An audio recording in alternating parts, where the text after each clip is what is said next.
Growing up, I didn't have much of a family.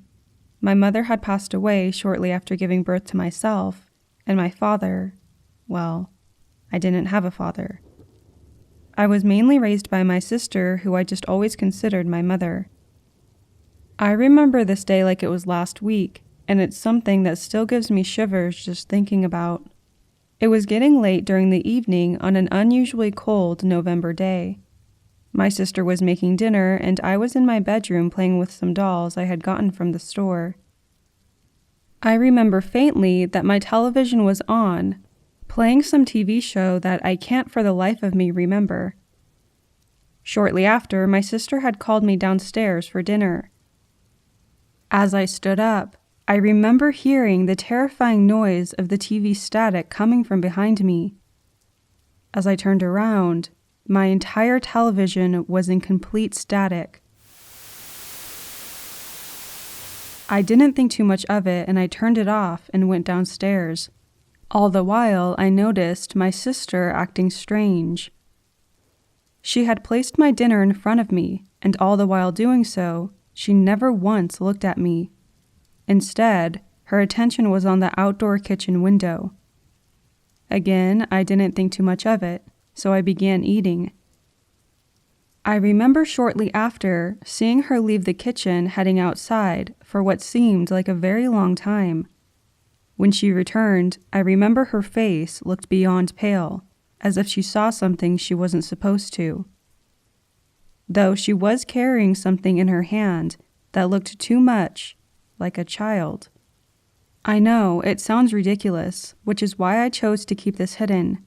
But to continue, she had gone down to the basement that we rarely used other than for storage and seasonal items, and as she returned, I could tell something was completely wrong. She had rushed towards the back door, pushing it closed and locking it in what seemed like a panic state. I remember she even closed all of the window blinds, every single one she could find. Then, the most unusual part began. I faintly remember that she barricaded the basement door with our small dining room table, which was fairly heavy, mind you. This table could keep any door shut for a long period of time. When I had asked what she was doing, her expression turned from panic to calming. Regardless of her shaking in fear, she calmly mentioned, "Don't worry, Mommy is just making sure we're safe." She had left the room and went upstairs, returning back into the kitchen with her cell phone. She had told me to take my dinner upstairs while she made a phone call, which, in my opinion, was the biggest mistake she could have done. I didn't ask any questions, and I left the room. And as I walked back to my own bedroom, I was pondering what could be possibly going on in the basement. Was it an animal, or was it someone injured? I had to know. Nightfall arrived as she told me to go get ready for bed, and that she would be there to make sure I fell asleep soon, as she normally would because I had trouble falling asleep from age 2 to 7. After what seemed like a few hours, I had finally fallen asleep, but then I awoke several hours later, glancing at my alarm clock, which illuminated 2:21 a.m.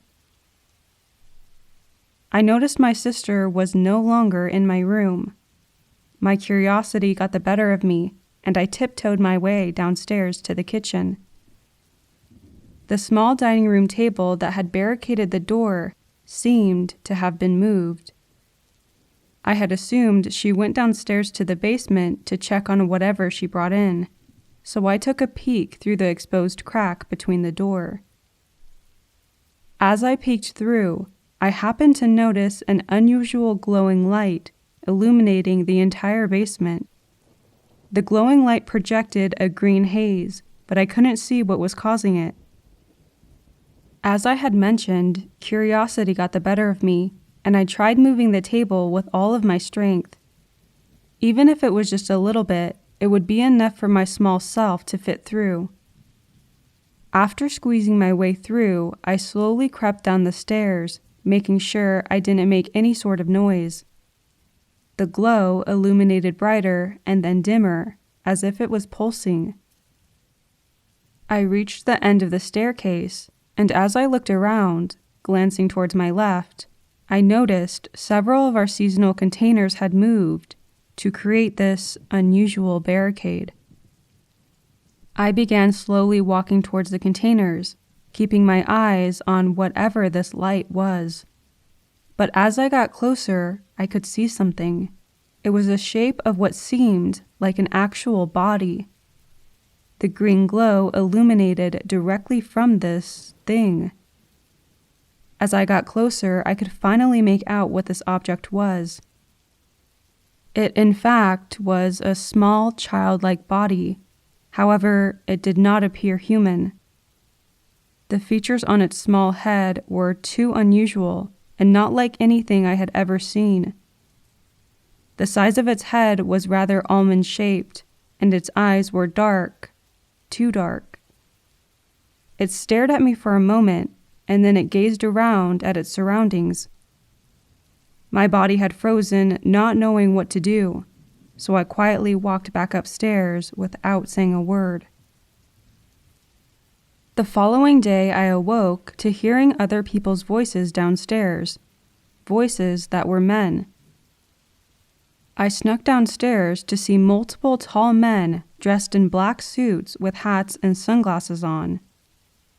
There were a total of 4 men surrounding the family room and my sister. I snuck back upstairs and peeked out the window to see a pair of 2 black, shiny SUVs with no license plates in the front, and then one of the men in black had approached my bedroom and let himself in. He was much taller than any regular guy I had ever seen in my childhood. Now looking back at it, he had to have been at least 7'5", if not slightly taller. He had kneeled down and started asking me questions. They were simple to start off with, such as if I had seen anything strange outside the night prior, or if I had heard strange noises or seen strange people inside the house. Of course, being at a young age, most of my answers were a simple no. I remember his facial appearance. He looked almost like a guy who had traveled from the past, 1930s or 50s era, but his eyes behind those black sunglasses were dark and uncomfortably large. I stayed my distance from him, not knowing who he was and why they were in my house. But this certain guy made my stomach turn after seeing his eyes. They weren't normal. In fact, they were terrifying. You know those sunglasses where they're not fully tinted? Those were the type this person was wearing, and I could see his eyes. They were more narrow and large, almost like an almond shape, and it felt like he was staring deep into my soul. After several additional questions, the guy stood and tipped his hat, stepping out of my bedroom. Hours had passed, and my sister had been quiet the entire day, shaken up to say the least. I stayed quiet and continued my day as if it would have been normal, but that would very shortly change. The next few days had gone and passed. Friday evening arrived, and my sister had passed out after putting me to bed, though she didn't stay long to make sure I fell asleep. As a matter of fact, I didn't fall asleep at all that evening. As I lied in bed, staring at the ceiling fan spinning, I noticed, out of the corner of my eye, a glare of yellow light illuminating the backyard.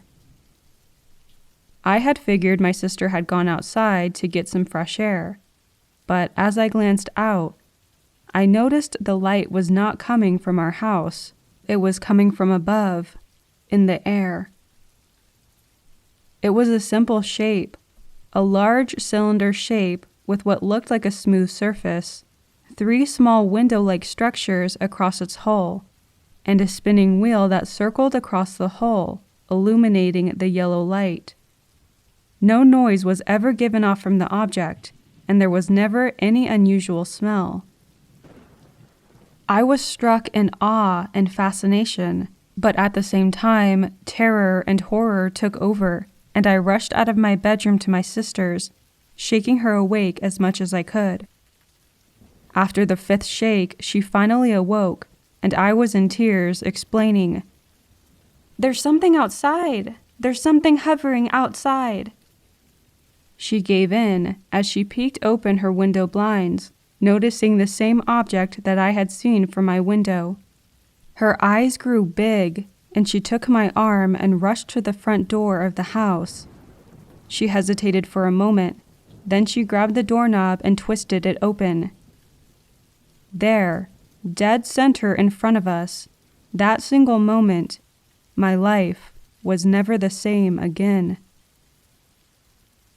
As she opened the front door, standing in front of us were 4 very tall beings. The light from the object in the air blinded the background from where these beings stood. They all stared at us, first at my sister and then me. I remember their appearance vividly. Their skin was unusual, dark blue on the first 2, and the last were pale gray. It almost seemed as though they were naked, not having on any clothing or such, but no actual features were exposed. Their arms almost reached their feet, with 3 fingers and 3 toes, but the most terrifying appearance was their face. Their almond-shaped heads and their giant pitch-black eyes seemed to stare deep into us. It terrified me in all sorts of ways. I looked to my sister, expecting her to look scared, but instead, she looked calm. The 2 dark blue beings separated us as they led her towards the blinding light, while the other 2 gray beings strangely looked after me. This was more like just looking and staring at me, then back at one another, and back at me, eventually leading me back to my own house. The one that stood in front of me, which had to have been at least 5'6", held my hand the entire time, leading me back upstairs.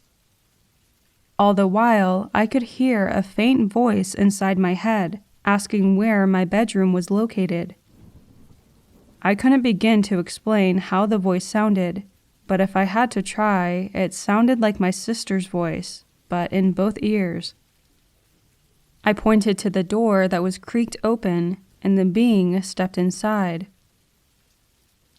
I remember sitting on my bed, staring at the 2 of them as they examined my entire room. The one who had guided me back had then stepped out and left, leaving me with the 4th being. "Don't be afraid, child. Your mother will be safely returned. We require what she possessed prior days ago." Now, my memory is not all that great, but to this day, that exact quote sticks with me. The figure laid me back and raised its palm. All 3 of its fingers glowed as it slowly closed my eyes. The next following day, my memory was a mess. Time had passed more than it should have. A few months had passed by, and we didn't bother looking back in the past to that experience. I did, however, start thinking about a certain time going back to when the Greys led me into my bedroom. The feeling of the Grey's hand was unusual to say the least. It almost felt like rough sandpaper or very dried and cracked skin. However, none of them gave off any smell or aroma. I remembered the very last minute when the 4th being had his fingers illuminating a bright light. It was then that I had looked at the being for a split second to see its own eyes, and they felt comforting. Months had passed, as mentioned earlier, and February had arrived. The weather was calm and cold, a chilly 40-degree weather with clear skies. A friend of mine, who I'll call Marcy, had asked if I wanted to go to the park that was a 5 or so minute walk from our neighborhood. I agreed, and we went on our way. We had arrived at the park and began swinging for a while, discussing our plans for the weekend and so on. The overall time I was enjoying her company. but I couldn't help but feel as though I was being watched closely. Not by other parents or children, but by something entirely different. The park was a simple layout. You had the playscape and the swings on one side of an open field, and on the other was a small basketball platform with 2 benches. Beyond that was nothing but woods. The woods went on for miles. How many, I never knew. But if you entered those woods, you wouldn't see civilization for a good hour and a half. It was there, however, that I felt as though something was watching me. Not us, just me. I had expressed my uncomfortableness to Marcy, and she tried comforting me by saying it was probably the other kids being around us, or the parents, but I assured her it was neither of those. We stayed for another 10 minutes goofing off and such, and as we were about to leave, we did our usual sky gazing. Both of us would lie in the open field next to each other and just stare at the sky in wonder, watching the clouds roll by. We discussed other topics for another 5 minutes, until I heard something very close by. I stood up, glancing to the woods to our left, and noticed, sure enough, something was moving behind a tall dead tree. At first, I began to think it was nothing but an animal or a deer, but as I continued to stare, I saw it. For a split 3 to 5 seconds, I saw the gray appear from behind the tree. It leaned out, clutching the tree bark with its 3 fingers, and popped its head out ever so slightly, glancing at me. I knew I had seen it, and it slowly crept back around the tree. I told Marcy to run and don't look back, so we took off running.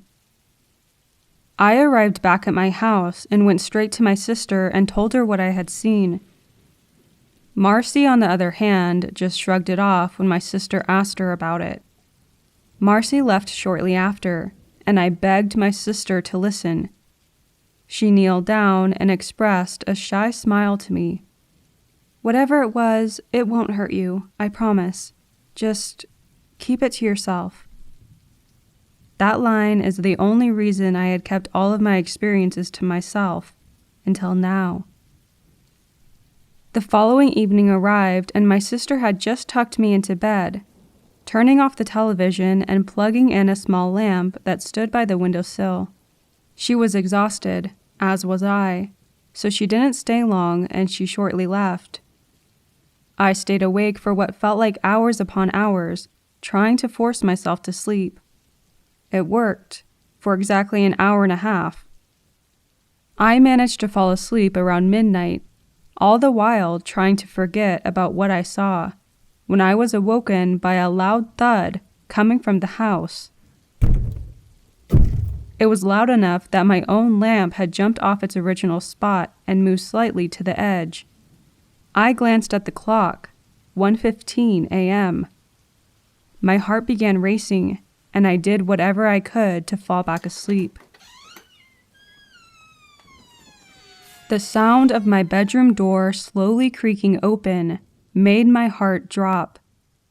I stayed still and quiet, and glanced just slightly to the doorway, noticing a figure standing still. The same exact figure that I had seen from the woods, except now I remember who this figure, or being, was. The fourth gray. I leaned up, resting my back against the wall, watching the being step closer. Its fingers illuminated a yellow glow, but quickly disappeared. It got inches away from me as it kneeled down, examining me. I felt scared, helpless, but as quick as I felt those emotions, they vanished, mysteriously. The only feeling that now swept over was calmness. The being stood and took my hand, guiding me out of the bedroom door, into the hallway, down the stairs, and out to our backyard, where there was the same exact cylinder craft both my sister and I had seen months ago. "Don't be afraid." is all I heard, in the same voice as my sister's. The craft had already landed as a small archway began to open. All while seeing this, I couldn't help but notice two other beings with the same gray skin were standing behind us. I had never seen them before, and this was making me uncomfortable. But as quick as that feeling came, it vanished, just like I did, for 3 long days. As I boarded the cylinder craft, I remember the entrance of the hull was shaped almost like a pillar, ones you would see in ancient Greek times. The interior of the entrance held a very bright, almost chrome-like substance all around. It reminded me of being in the emergency room, although more clean and not smelling like medicine. The being that led me inside continued to guide me by walking me further into the craft. I remember slightly glancing back behind me to notice the entrance was now sealed. There were no arches anymore, and the door had suddenly vanished. It was all a single bright chrome-like color. "Don't be afraid," the gray said as it guided me into a small open room. The room consisted of several things: a silver oval table with a ceiling light extended down, what looked like a hospital plate, followed by several components hovering beside the table, and another gray occupant behind the table. The second gray was slightly taller than the one who led me to the room, and this one showed more features than the rest. While I glanced at the other gray, not sure on how I should feel.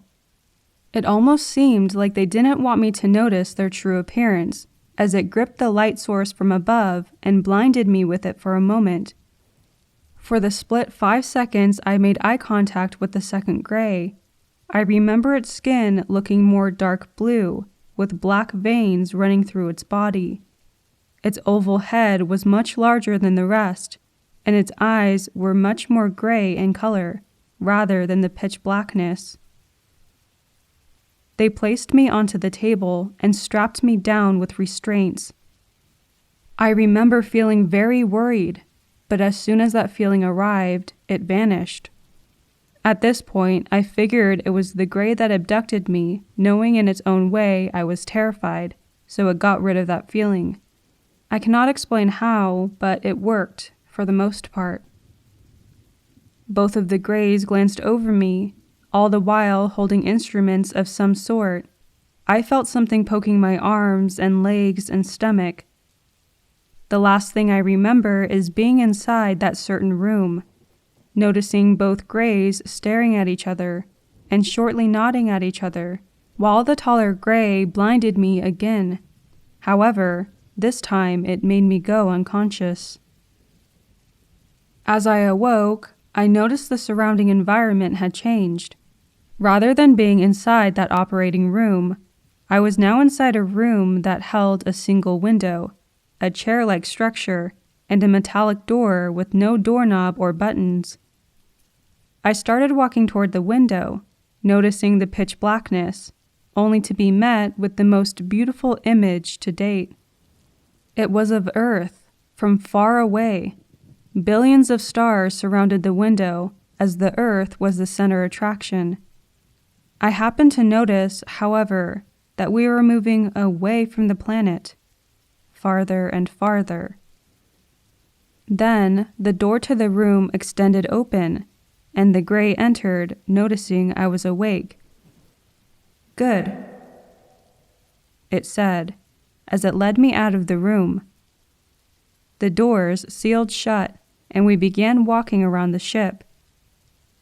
Glancing at the interior, I noticed there was barely any furniture or mechanisms. It was mostly single machinery being operated by smaller beings. We had passed a certain hallway that included numerous open rooms, all of which ended up being operating rooms for when they abduct us. The gray noticed I had stopped in the middle of the hallway and mentioned, "This is the hallway of horrors. You do not wish to hear the screams of your kind being afraid to our kind. It is frightening. I continued to follow as we came into another room that was much more open and much more occupied. The entrance opened, and the first thing you noticed stepping inside was the gigantic window that overlooked the front of the craft. There were multiple controls and machinery being operated by beings that must have been 3 feet tall, upwards to beings who were 7 feet tall. The craft flew by Mars within minutes, and soon after the asteroid belt, following Jupiter and slowly coming to a halt upon arriving to Saturn. These beings have been researching and documenting the large planet, studying its own rings and atmosphere. In a way, they're like us, just more advanced. The Gray explained to me that they have been keeping track of every planet in our solar system, surprisingly including Pluto, and researching each and every atmosphere for possible civilization events in the near future.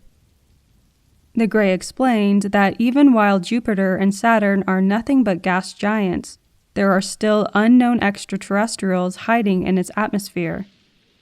Motherships to even larger ships they call extends are constantly hiding throughout the clouds, never being detected.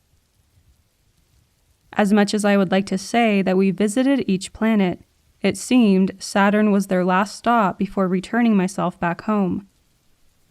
The ship had landed farther away behind my house as the Gray led me back to safety. The morning sunrise was now just awakening as my house came into view. The first thing I noticed was my sister sitting out on the patio waiting for me. The Gray then stopped in its tracks and nodded, signaling its goodbye.